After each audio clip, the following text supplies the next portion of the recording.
Вот, собственно, сама клавиатурка такого цвета, зеленого. Ну, цвет на любителя, в принципе, мне пока нравится. Что я могу сказать? Первое впечатление. Она тяжелая. То есть она реально тяжелая.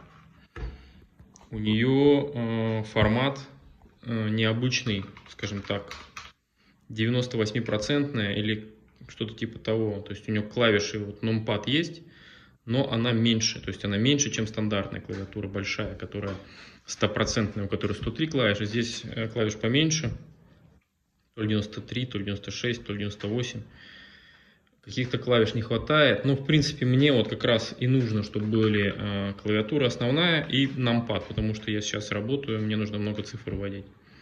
Стрелочки. Интер маленький, ну, интер маленький, бог с ним.